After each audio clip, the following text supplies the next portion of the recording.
ఇక తెలంగాణ రాజకీయాల్లో ఫైర్ బ్రాండ్గా పేరు పొందినటువంటి బీజేపీ మెదక్ ఎంపీ రఘునందన్ రావు సికింద్రాబాద్ యశోద హాస్పిటల్లో జాయిన్ అయ్యారు. సో అసలు రఘునందన్ రావుకు ఏమైనటువంటి ఒక టెన్షన్లో అభిమానులు పెద్ద ఎత్తున బీజేపీ నాయకులు ఆసుపత్రి దగ్గరికి చేరుతున్నటువంటి పరిస్థితి. ఓవైపు ఇప్పటికే సిట్టు విచారిస్తున్నటువంటి సందర్భం కనిపిస్తుంది, వాగ్మూలాన్ని రికార్డ్ చేస్తుంది. మరోవైపు రఘునందన్ రావుకి ఈ మధ్య కాలంలో ఇక మావోయిస్టులు ఫోన్ చేసి బెదిరించినటువంటి పరిస్థితి మనం చూసాం.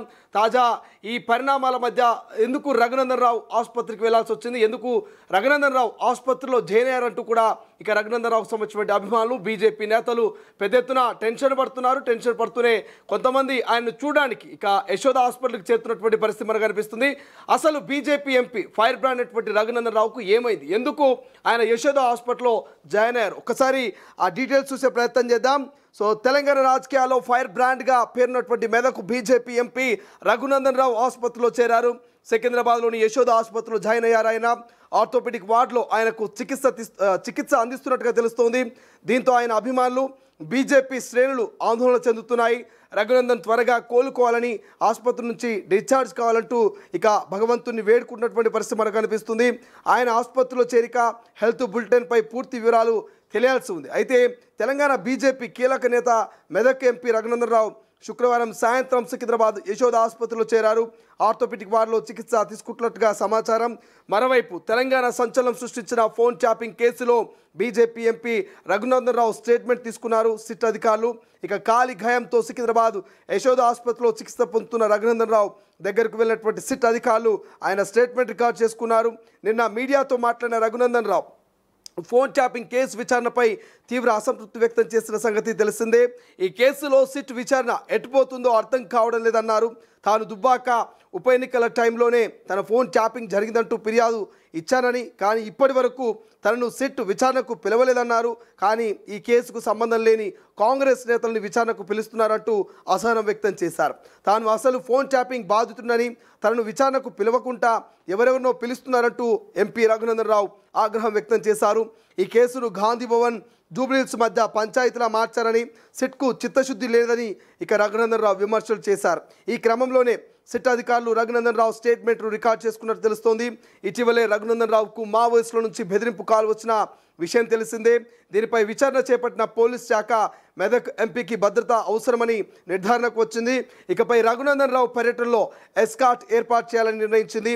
ఈ మేరకు మెదక్ పార్లమెంటు నియోజకవర్గంలోని 3 ఎస్పీలకు ఆదేశాలు జారీ అయ్యాయి. ఇదిలా ఉంటే రఘునందన్ రావు ఆసుపత్రిలో చేరాలనే విషయం తెలిసిన బీజేపీ శ్రేణులు ఆందోళన చెందుతున్నారు. ఆసుపత్రిలో చేరికకు ముందు రఘునందన్ రావు మీడియాతో మాట్లాడారు. తెలంగాణ రాజకీయాల్లో సంచలనం సృష్టించిన ఫోన్ ట్యాపింగ్ కేసుపై కీలక వ్యాఖ్యలు చేశారు. ఇక సిట్ దర్యాప్తు ఒక డైలీ సీరియల్లా సాగుతున్నట్టు విమర్శలు చేస్తూనే కాంగ్రెస్ బీఆర్ఎస్ పార్టీల మధ్య లోపాయికారి ఒప్పందం ఉందని ఆరోపించారు. రాష్ట్రంలో ఫోన్ ట్యాపింగ్ దుబ్బాక ఉప ఎన్నికతోనే ప్రారంభమైందని, తాను మొదటి బాధితున్నట్టు ఎంపీ రఘునందన్ రావు స్పష్టం చేశారు. దుబ్బాక ఉప ఎన్నిక సమయంలోనే ఫోన్ ట్యాపింగ్ జరిగిందంటూ అప్పుడే డీజీపీకి ఫిర్యాదు చేసినట్లు ఆయన చెప్పారు. కానీ ఇప్పటి వరకు తన నుంచి వివరాలు తీసుకోలేదని, ఫిర్యాదు చేసిన తనను కాదని సంబంధం లేని వ్యక్తుల్ని సిట్ అధికారులు విచారణకు పిలుస్తున్నారంటూ ఆగ్రహం వ్యక్తం చేశారు.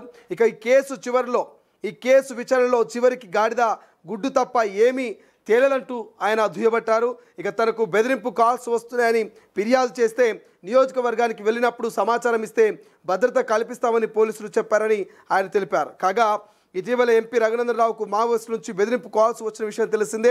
దీనిపై విచారణ చేపట్టిన తెలంగాణ పోలీస్ శాఖ ఆయనకు అదనపు భద్రత అవసరమని నిర్ధారణకు వచ్చింది. ఇకపై రఘునందన్ రావు పర్యటనలో ఎస్కాట్ ఏర్పాటు చేయాలంటూ నిర్ణయించింది. ఈ మేరకు మెదక్ పార్లమెంటు నియోజకవర్గంలోని 3 ఎస్పీలకు ఆదేశాలు జారీ అయినట్టుగా తెలుస్తోంది. సో ఇంకా పూర్తి డేటా తెలియాల్సింది. రఘునందన్ రావు ఆరోగ్యానికి సంబంధించినటువంటి హెల్త్ బులెటిన్ విడుదలవ్వాల్సినటువంటి అవసరం ఉంది. ఆయన ఆరోగ్యం ప్రస్తుతం కుదుటగా ఉందా ఏంటనేది కొన్ని అప్డేట్స్ కావాలంటే మనకు కొంత టైం పట్టేటువంటి అవకాశం కనిపిస్తుంది. బట్ ఏదైపోయినప్పుడు కానీ పెద్దగా సమస్య లేకపోవచ్చు, బట్ చిన్న సమస్యతోనే ఆయన హాస్పిటల్కి వెళ్ళినట్టు తెలుస్తుంది. కాలికి గాయం కావచ్చు, ఇతర కొన్ని మెడికల్ టెస్టుల నిమిత్తం ఆయన హాస్పిటల్లో చేరినట్టుగా కొంత మనకు సమాచారం అయితే అందుతుంది. చూడాలి, హెల్త్ బులెటిన్ విడుదలైతే కానీ మరి రఘునందన్ రావు ఏ ఇబ్బందితో ఏ ఆరోగ్య సమస్యతో ఆయన హాస్పిటల్లో చేరాడు. మరి ఇప్పుడు ఆయన పరిస్థితి ఎలా ఉంది ఏంటి అనేటువంటి ఒక హెల్త్ బులెటిన్ విడుదలైతే కానీ ఒక క్లారిటీ రాదు. బట్ ఏదేమైనా ఈ మధ్య కాలంలో అయితే వరుసగా రఘునందన్ రావు ఇక అధికార కాంగ్రెస్ పైన అయితే విరుచుకుపడుతున్నటువంటి పరిస్థితి మనం చూసాం.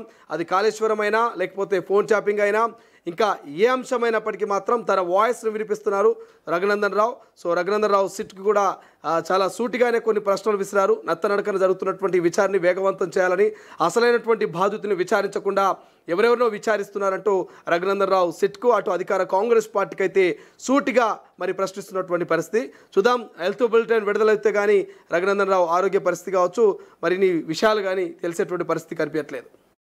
అసలైన తొలి వెలుగు. ఫాలో వాట్సాప్ @తొలి వెలుగు official.